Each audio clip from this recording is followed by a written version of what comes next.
Hello and welcome everybody to another Wednesday with IGTB. Last week we heard Cindy Lowe, Global Head of Liquidity from HSBC, telling us about the heightened need for cash flow forecasting. So this week we're sharing what we think is the right way for banks to offer cash flow forecasting.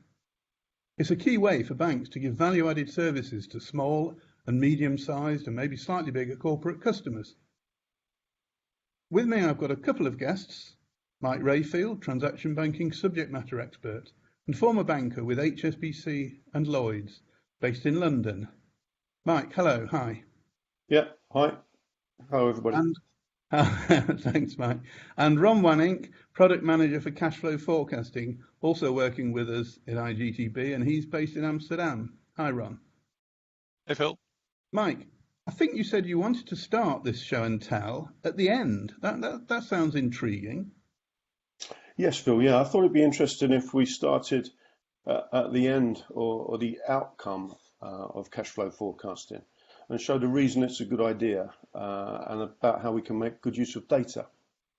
So here we can see some examples of the outcomes shown through the lens of the front-end corporate channel. As a direct result of collecting future transaction data from both the bank and the corporate systems, and indeed the corporate users themselves, the forecast that's built can drive value-added capability, also delivered via the channel. We can see a number of notifications created after the corporate has provided accounts payables and receivables data. The first one identifies that there are several international invoices in the same currency that, until paid, create a currency exposure because we know the corporate holds no accounts in that currency. In that case, it should be possible to provide an actionable opportunity to manage the exposure, potentially in multiple ways, and perhaps through a simple forward contract. Another notification might help the corporate avoid an account deficit. But again, there are multiple ways the bank might assist here, even by setting up an account sweep.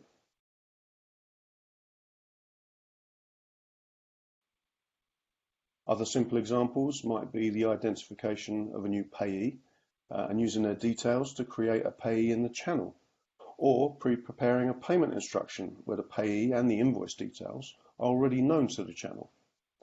Many examples of these types of scenario, but all of them show how the bank can get in front of any potential problems the corporate may face and help them solve them before they become real. I think the point is that without going through the process of gathering forecast data, such as future accounts payables and receivables, these helpful scenarios wouldn't be possible. Okay, thanks, Mike.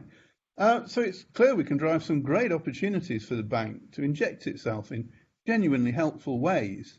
And it highlights the prominence of data that's really the key, which Peter Hazu from Microsoft highlighted in the last Wednesday with IGTB, driving the conclusions that can be gathered from the forecast itself, the outcome, the so what. I love the idea of starting at the end. But by the way, everybody, please note you can ask a question at any time by hitting the Q&A button, so please do send any questions in. So Mike, you've put all the work into creating these forecasts. What does it tell me? How easily can I look at what's going to happen in this forecast future? Yeah, well, it's very easy, Phil. In our reference UI that we've created, it's as easy as scrolling through a calendar. The platform provides you with a graph which shows you visually what's happening with your forecast, and it provides you with a table of categorized payables and receivables that you can just drag left and right into the future or the past. It shows you all the content, yeah. Brilliant. So I can literally just scroll into the future and see how much money I'm going to have and see what I need. That's why we call it the corporate forecasting time machine. So Ron, what were your key considerations when you were building the cash flow forecasting module? If you want to understand and help corporate customers effectively in a banking portal, data about their near future is the most critical ingredient. The better and more complete that data is, the better and more accurately you can also describe offers and suggest actions. Such recommendations get even more relevant if bank has access to the forecast, which most corporates create anyway. All of this becomes very simple, of course, when data and forecast are inside the bank's portal. which we believe is the best approach for cash flow forecasting. Good cash flow forecast always needs a combination of bank and corporate future data anyway to create a full picture. Creating a forecast inside the bank channel means that instead of being the source of data and then surrender that to a third-party application, banks becomes the destination for corporate payables and receivables data. That distinction is really important. Instead of being a data utility, the bank becomes the core of the forecast and its data. Moreover, we could argue that since the future data a forecast can get from inside the bank is much richer than the historic statement the bank would normally export, the forecast becomes much richer when it's created within the bank. The bank must leverage as many of its data sources as possible. That's what we see. Payments warehouses, liquidity platforms, DDA systems, FX info. There are many useful inputs the bank can utilize to drive home its data advantage in this domain. Of course, a forecast also must contain the corporate AP/AR data. That's the basis of every forecast. Invoices, especially short-term. Whether it's ingested through a file upload or through a secure cloud API integration with some online accounting platform like QuickBooks or Xero, it needs to be part of that forecast. And at the same time, that data can help banks tremendously improving the next best actions and offers. Of course, it can't be all automatically. Users must also be able to manually enter and remove payables and receivables in a forecast. Ron, let me interject here. This sounds interesting, this best next action and best next offer. I might not be able to say it, but it sounds intriguing. We hear a lot about artificial intelligence in the financial industry and in newsletters and analyst reports. Is that of any help to the corporate trying to create a forecast? Sure. Artificial intelligence is, of course, used in banking portals to determine next best offers and actions everywhere throughout the bank portal. But in cash flow forecasting, we use it too. And we help with artificial intelligence, the corporate clerk, to make the forecast quickly. So in a small and medium corporate, this saves a lot of time and prevents mistakes. But AI here should never make the actual forecast unattended. The user must be in control at all times. This is what an accountant calls direct forecasting. So I understand that you don't want to use AI to create the forecast because you want it to be trusted. But nonetheless, there are repeatable patterns, aren't there, out there that are to some extent predictable. Does this rely on the treasurer having to spot all of those? No, we use artificial intelligence to look into the past. What did you do in the past in similar weeks, similar months, similar behavior? If you forgot something or something was not in your invoice system, then basically we detect that and ask you. Of course, the user is in control, so it will be a question. User, don't you forget the schedule for the bonuses or the Christmas party? And if the user says, no, it's not of my interest, or we're gonna. That's real help. That's real help. Yeah.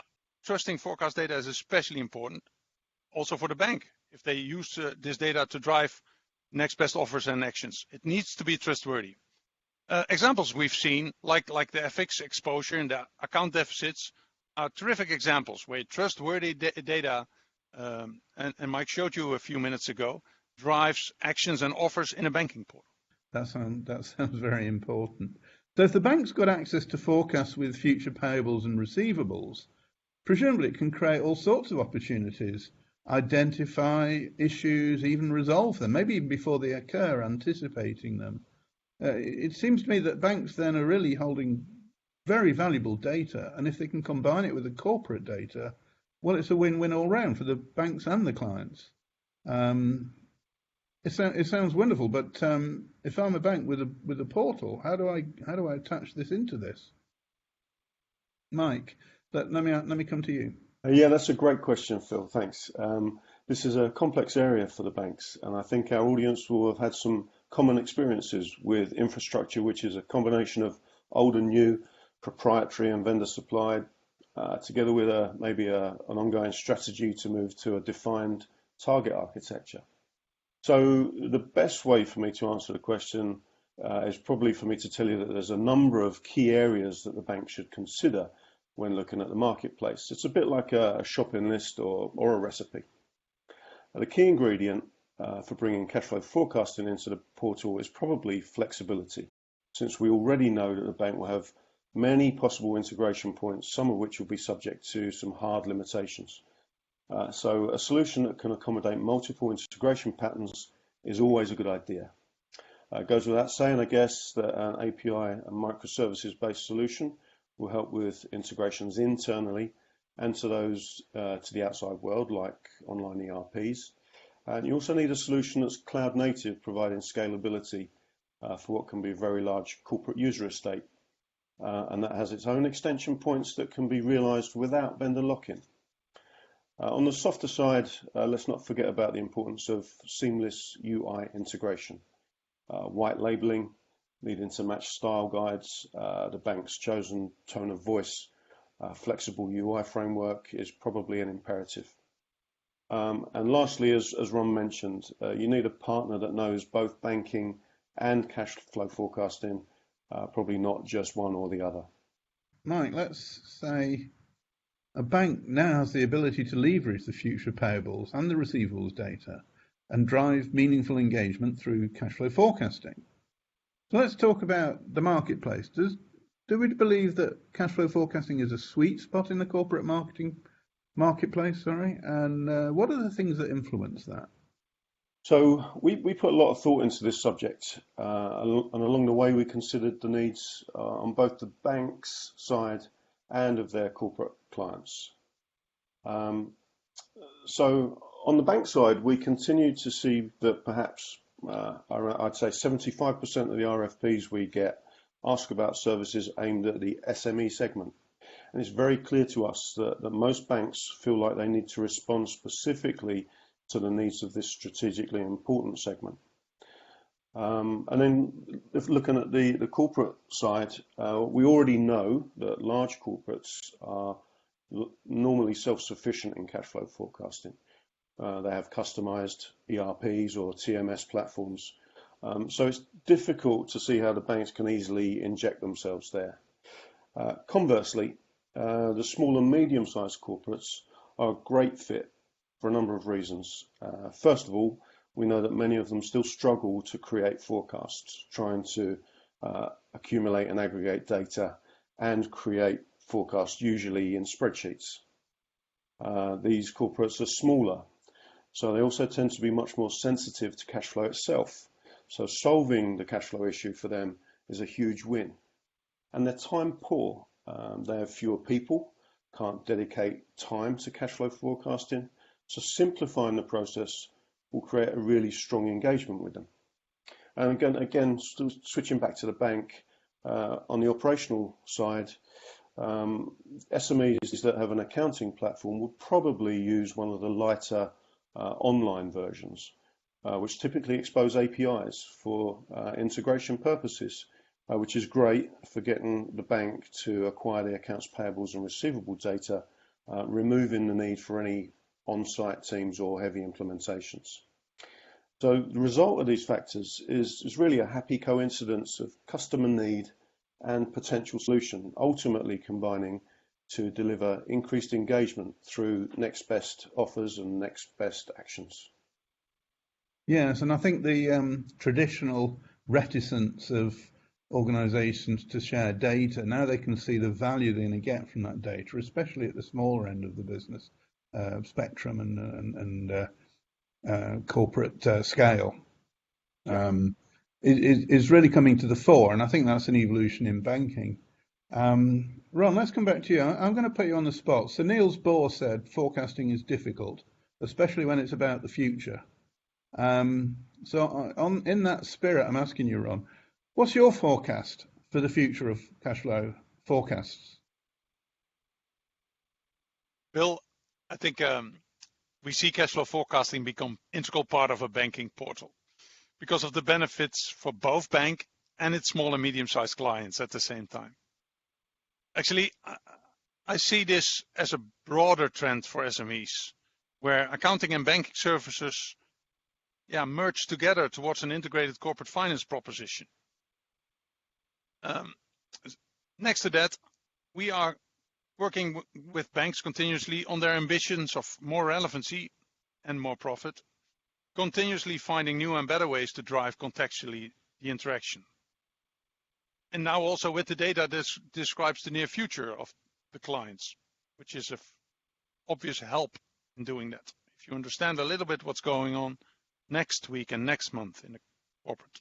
At the same time, we will see AI grow. It will enable us to learn over time, for instance, what works in terms of actions and offers automatically and what doesn't work.